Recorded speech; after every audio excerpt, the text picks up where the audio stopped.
ya da twedi ampona ne Nyankopon ase abusuafo so wa wishi mu se na modo kese dane de nyina wo dane di kire menu mienu nti wone abusuafo ni nyina mo ho eye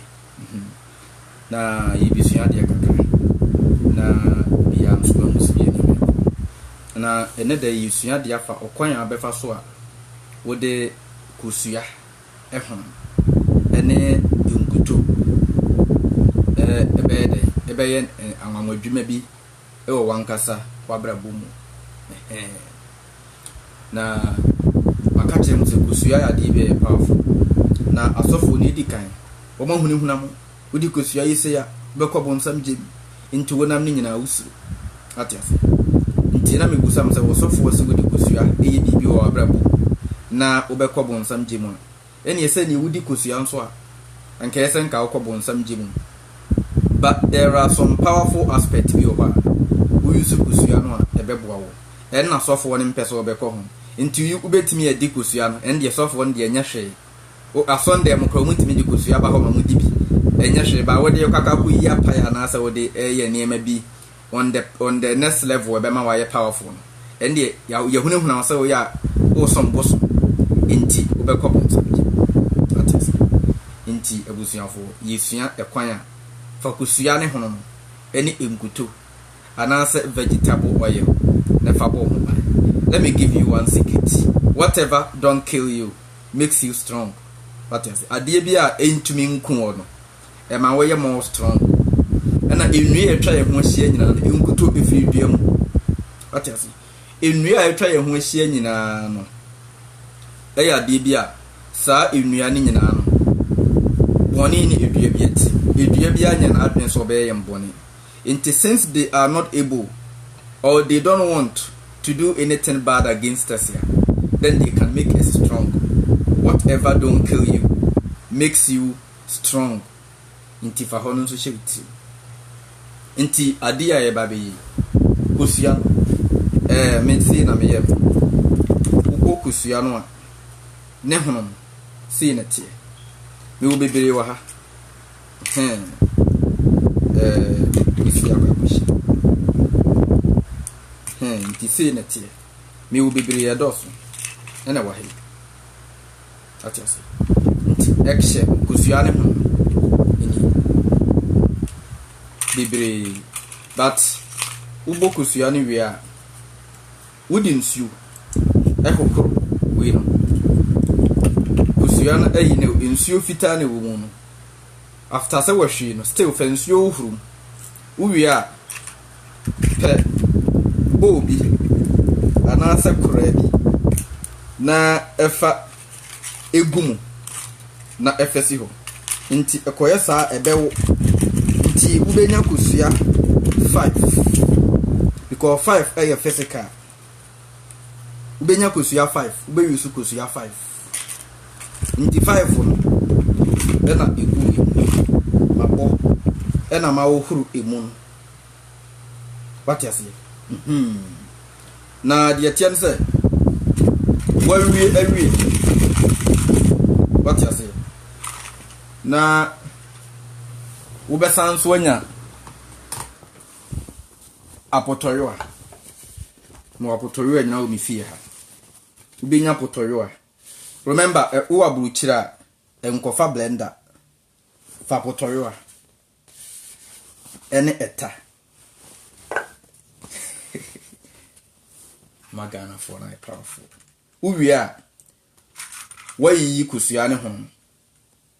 odi egu apotoyoa no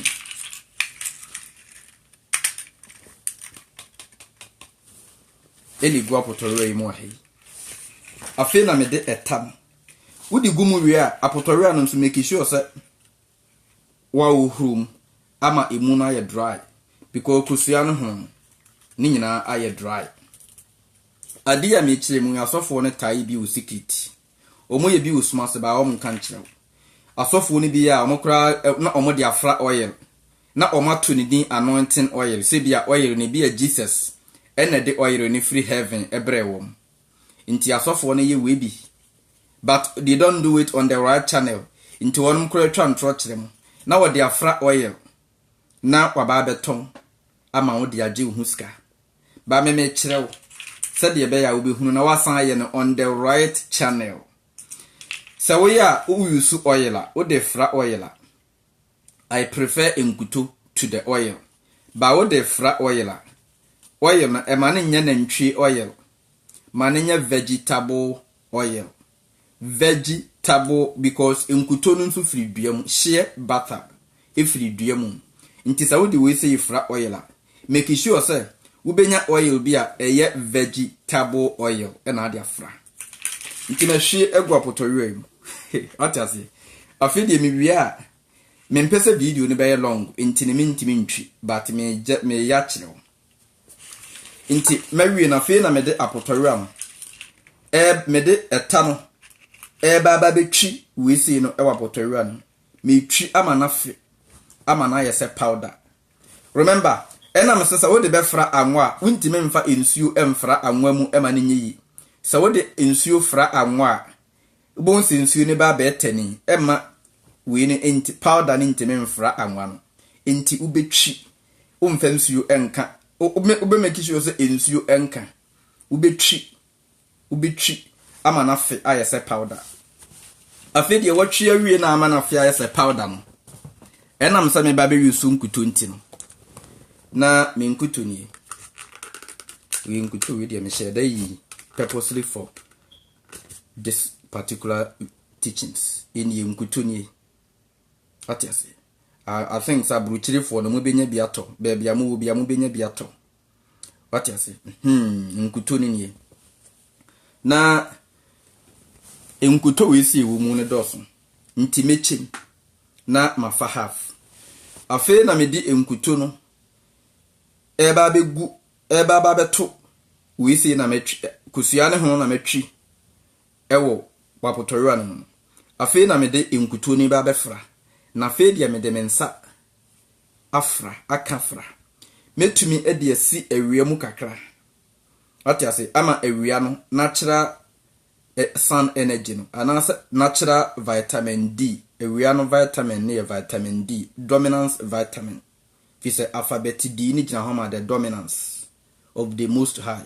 ene kata ye nso chine ye also nti na awia no vitamin ne vitamin D no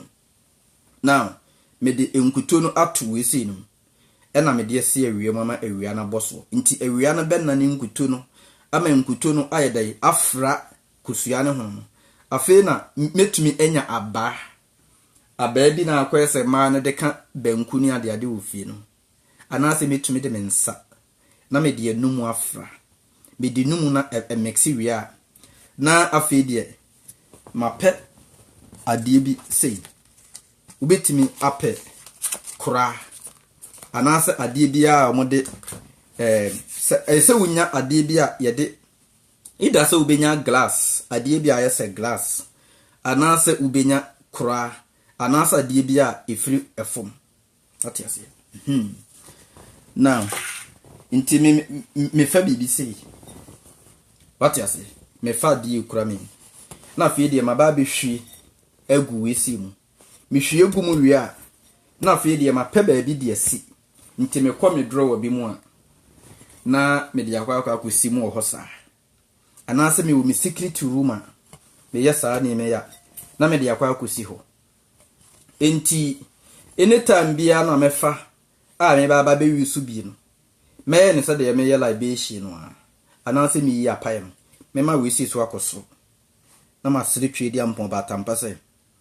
adi ya me ba be me de adi kura me de ba besra sibia kusua ne hono onse ye nipa da sane ufiri kusua mu na eba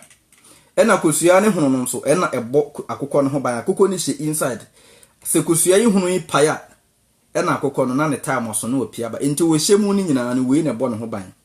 ye nipa da sane nso ye ma me tu kusua bi saa shell no nso bi eka ho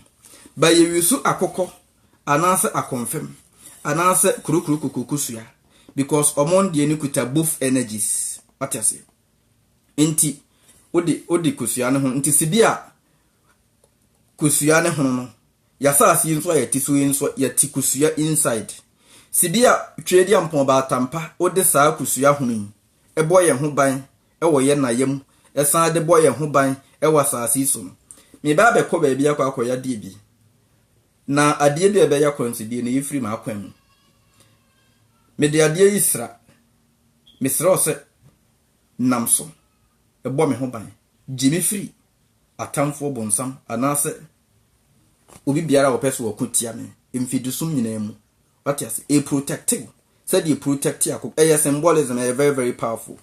but the pastors are intentionally keeping you away from some of these things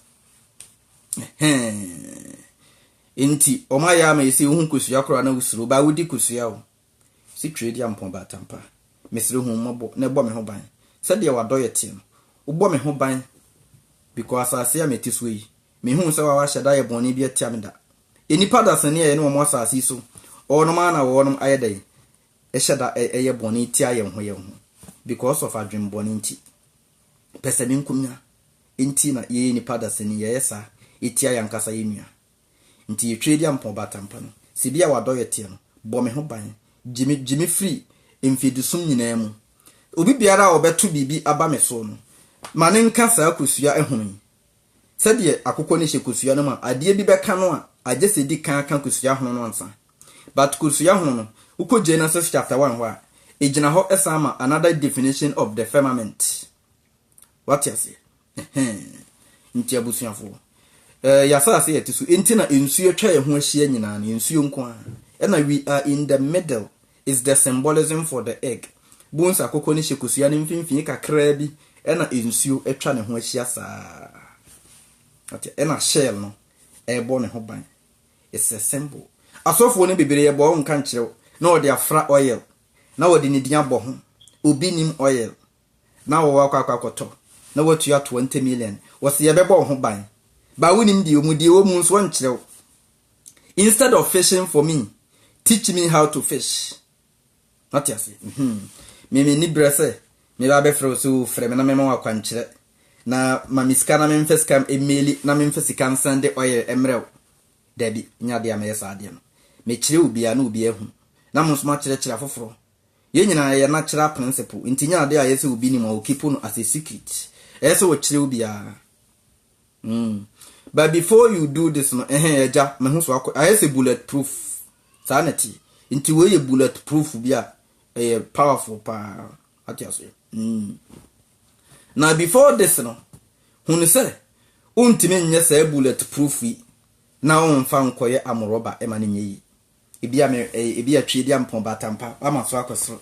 ebi atwedi ampon batampa ene de me pese me kokum obi na me fa na japade nti kusua hunu ya me de srei bo me ho ban dabi onya sa nkwase asem okwa police fo betu ye bekun kasi twedi ampon batampa mehu se nipa bia soro yetia me eka wo no nkona nke mene moguase nti bebre na nso bitua na mo ewo akwanu asan bebre so nti saa dia me de ewo me hu sade ebo akokɔ no ho ban sade ebo kusua hono no eye symbolism ebo obi a ho ban nti bo me ho ban ma menye powerful ma menye resistant to all their attacks. That is it. Now the asra odo nsa bom sade wodi wadware awi na wodi enkun no sra no ano na wodi asresra na akọ atiase enkuto ye very very powerful nti wodi frɛ enkuto ananse oil a Ebeneza da akwa no nyina ye bi in secret omokra de asofo no kwa de bi kra hyeda kope nwura bi na omahye na omode afra omode omohyeda hye nwura asofo ni bi mo hye e champon nyina bi mo hye e champon e de e champon ye a champon so is one of the a champon e organ mumu no one of the medications here for first aid. What you say? First aid injury near the other. Champon is one of the medications. A preventative tetanus near the adina. What you say? No much that catch mo by phobi so committee or the champon echo. By phobi koye meeting with yaso. Into who diano crown usru. By be a said diano. Whatever don't kill you makes you strong. I see. Jabusia for mama pay attention to all these things. Kakra me person catch them na day. Minti me my message ne wa. Remember, unu will be a problem. Make peace. Why you will be at the na wa nyini ya. Winim se bia nipa kro no, e bia obema fail. Nti na nya fi na abefa we say.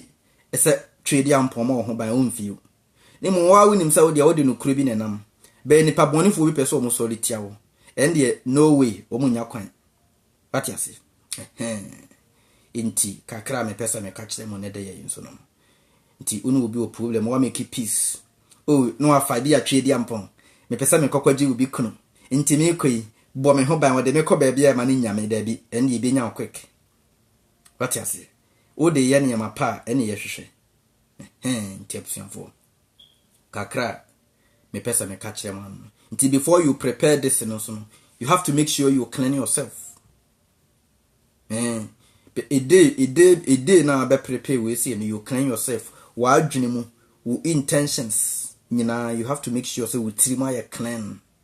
We no be any problem. We no be problem kura na why dey wapa ne chew. Chese wo ho son na why.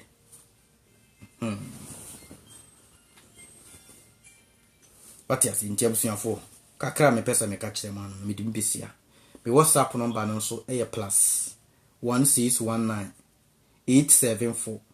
6444 ntini ma obi hiani ida se mkutu anase vegetable oil kusua ne ho mfensuo nka ho twi mananya powder fafra uwe a wasire twi dia mpon batampam se onya den wo sere na wonim na akwan nyina wote na body mu wote na se atiase nti we a ekura we omo ho ban eno anu tiase tu kire nkrofo na asofo no so ono nya di omo ye no timi ko prayer camp ko to oil 20 million and so best school fees 5 million kwa unya skentia atiase o best school fees 10 million unya skentia so timi ko to oil sebebo ho ban so enya hwema tete sofo no kwa wonam kwa paso no ye wasan sisiu no odi age hu sika ti abusuafo mama money now me say repeat me number no bio me number no plus 1619 874 6444 inti after say afran na odi agu ebi a aketetua bi mu anase kora anase wonya glass bi sei na odi agu mu no isi ho no idi esi ba bi sei what you say na etumeda because we na free into you can use it anytime you want what you say tikakra me pesa me kache wan me de mu besia na ne nyankopon twe di ampon ba tampa no onka ho omo ho ban onya okese omie wani ene wa adwene mu oni abusuafo nyina